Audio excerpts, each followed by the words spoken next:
వందే మాత్రం. నేను మీ journalist Navata. Welcome to R political. దేశ విదేశీ విషయాలను బాగా పరిశీలిస్తూ భవిష్యత్తు అంచనాలని దాదాపు 90 నుంచి 95% ఖచ్చితంగా ఊహిస్తూ ట్విట్టర్ జ్యోతిష్యులు కాని జ్యోతిష్యులు అరవింద్ గారు కొన్ని వ్యాఖ్యలు రాశారు. ఫిబ్రవరి మార్చ్ 2026లో కొన్ని భవిష్యత్తు అంచనాలు ఆయన చాలా సార్లు ఈ విధంగా చెప్పారు. ఇరాన్ రెజిమ్ ప్రస్తుత నాయకత్వం పడిపోతుంది, అమెరికా సానుభూతి ఉన్న కొత్త లీడర్షిప్, ఒక వర్గం ఫ్యాక్షన్ వస్తుంది అని.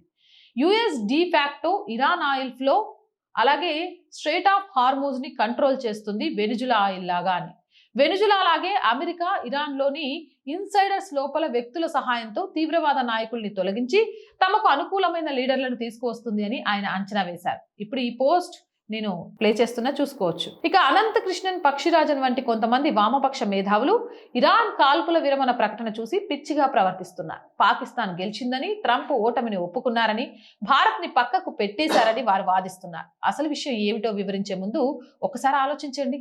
గత 10 ఏళ్లలో రష్యా, ఉక్రెయిన్ ఎన్నిసార్లు కాల్పుల విరమణ ప్రకటించాయి? కనీసం 30 సార్లు. మరి యుద్ధం ఆగిపోయిందా? లేదు. ఈ కాల్పుల విరమణ వెనక అసలు కారణం ఏంటి? ఈజిప్టు, టర్కీ మరియు పాకిస్తాన్లు గత కొన్ని వారాలుగా 45 రోజుల కాల్పుల విరమణ కోసం అడుగుతున్నారు. ఒక్కొక్కరికి ఒక్కొక్క కారణం ఉంది. పాకిస్తాన్కి సౌదీ అరేబియాతో రక్షణ ఒప్పందం ఉంది.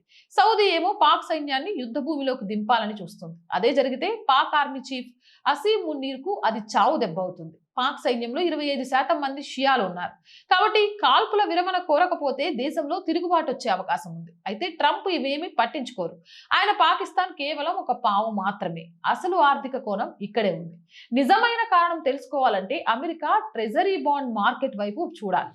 బాండ్ల ఈల్డ్స్ వేగంగా పెరుగుతున్నాయి, అంటే బాండ్ల ధరలు పడిపోతున్నాయి. దీనివల్ల స్టాక్ మార్కెట్ కూడా పడిపోతుంది. 10 ఏళ్ల బాండ్ ఈల్డ్ 5% తాకితే అది ఆర్థిక విపత్తుకు దారితీస్తుంది. ప్రస్తుతం అది 4.25% వద్ద ఉంది. మధ్యంతర ఎన్నికల ఏడాదిలో ట్రంప్ దీన్ని అస్సలు కోరుకోరు. బంగారం ధరలను కూడా గమనించండి. కొన్ని వారాల క్రితం 5,400 మార్కును తాకిన బంగారం ధరలు ఇప్పుడు పడిపోయాయి. దీనికి 2 కారణాలు.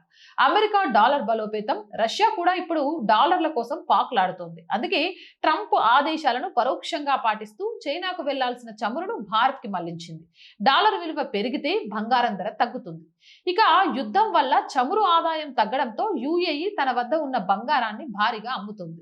మార్కెట్లో బంగారం విపరీతంగా పెరిగిపోవడంతో ధరలు తగ్గాయి. చివరిగా ట్రంప్ ద్రవ్యోల్బణాన్ని అరికట్టాలంటే వడ్డీ రేట్లు తగ్గించాలి. అది జరగాలంటే ట్రెజరీ ఈల్డ్స్ తగ్గాలి. ఇక ట్రంప్ రాబోయే నెలల్లో ఇలాంటి కాల్పుల విరమణలు అనేకం ప్రకటిస్తారు, మళ్ళీ వాటిని ఉల్లంఘిస్తారు. ఇదంతా ట్రెజరీ ఈల్డ్స్ తగ్గించడానికి మరియు స్టాక్ మార్కెట్ ని పెంచడానికి చేసే ఒక యుద్ధ తంత్రం. యుద్ధాలు కేవలం సరిహద్దుల్లోనే కాదు, ఆర్థిక మార్కెట్లోనూ జరుగుతాయి. కాల్పుల విరమణ ప్రకటనలు అమెరికాకు అనుకూలంగా పనిచేసే సర్క్యూట్ బ్రేకర్లు. ఇవి అమెరికా డాలర్ ని ఏకైక వాణిజ్య కరెన్సీగా నిలబెడతాయి. దీనివల్ల అమెరికన్ కార్పొరేట్ సంస్థలు ఇరాన్ చమురు, గ్యాస్ రంగాల్లో పెట్టుబడులు పెట్టడానికి మార్గం సుగమం అవుతుంది. ఇక నుంచి హార్మోజ్ జలసంధి అమెరికా గుప్పెట్లోనే ఉంటుంది. మరి ఇరాన్ పరిస్థితి ఏంటి అనుకుంటున్నారా? ఇరాన్ పాలక వర్గానికి ఇప్పుడు 2 దారులు ఉన్నాయి. ట్రంప్ చెప్పినట్లు వినడం లేదా చావడం. మీరు ఎప్పుడైనా ఇరాన్ సైనిక నాయకులు మీడియాలో కనిపించడం చూసారా? లేదు. కేవలం అరాక్చి, లరిజానీ మాత్రమే కనిపిస్తున్నారు. వారిపైన ఉన్న నాయకులు అయితే చనిపోయారు లేదా అండర్ గ్రౌండ్ లోకి వెళ్లిపోయారు. అరాక్చి ఏం చేశారు? అమెరికా ప్రజలకు తాము వ్యతిరేకం కాదని, అమెరికా ప్రభుత్వంపై ఎటువంటి విమర్శలు చేయకుండా ఒక లేఖ రాశారు. అమెరికా, ఇజ్రాయెల్ ఈ ఇద్దరిని సులభంగా చంపగలవు, కానీ చంపవు. ఎందుకంటే ఇరాన్ ని అమెరికా నియంత్రణలోకి తీసుకోవడానికి ఇద్దరు పనికొస్తారు. ఆర్థిక పరిజ్ఞానం లేనివారు లేదా భావోద్వేగాలకు లోనయ్యేవారు మాత్రమే పాకిస్తాన్ గెలిచిందని అరుస్తుంటారు. ఫైనల్ గా నేను చెప్పాలనుకుంది ఏంటి అంటే, టెర్రరిస్టులతో కానీ టెర్రరిస్ట్ దేశాలతో కానీ చర్చలు జరపడానికి మధ్యవర్తులుగా టెర్రరిస్టులు లేదా టెర్రరిస్ట్ సానుభూతి దేశాలు లేదా టెర్రరిస్ట్ సానుభూతి పరులు మాత్రమే ఉపయోగపడతారు. మన దేశంలో కూడా కాశ్మీరీ ఉగ్రవాదులు లేదా నక్సల్స్ తో శాంతి చర్చలకు అటువంటి సానుభూతి బ్రోకర్లని ఎంచుకుంటారు. ఇది నిజమా కాదా? మీరే చెప్పండి. జై హింద్, జై భారత్. నేను రోజు చెప్తుందేనండి, R group of channels, R voice, R political, R Sanskriti 3 మన ఛానల్సే. So please subscribe our channels. మీరు చేసే సబ్స్క్రిప్షన్సే ఛానల్కి కొండంత బలం. అలాగే ప్రతి వీడియోని లైక్ చేయండి, షేర్ చేయండి. ఆర్థికంగా రెంట్ కానీ, కరెంటు బిల్లు కానీ, శాలరీస్ కానీ చాలా ఇబ్బంది ఉంది ఈ నెల.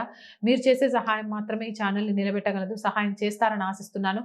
సహాయం చేయాలి అనుకుంటే సబ్స్క్రిప్షన్ పక్కనే జాయిన్ అనే బటన్ ఉంది. 1 to 5 లెవెల్స్ ఉన్న ఏదో ఒక లెవెల్లో సపోర్ట్ చేయండి. లేదా స్క్రీన్ మీద గూగుల్ పే, ఫోన్ పేతో పాటు అకౌంట్ డీటెయిల్స్ ఇచ్చాము, మీకు తోచిన సహాయాన్ని అందించవచ్చు. వ్యాపార ప్రకటనల కోసం 8328500576 నెంబర్ని సంప్రదించండి. జై హింద్, జై భారత్.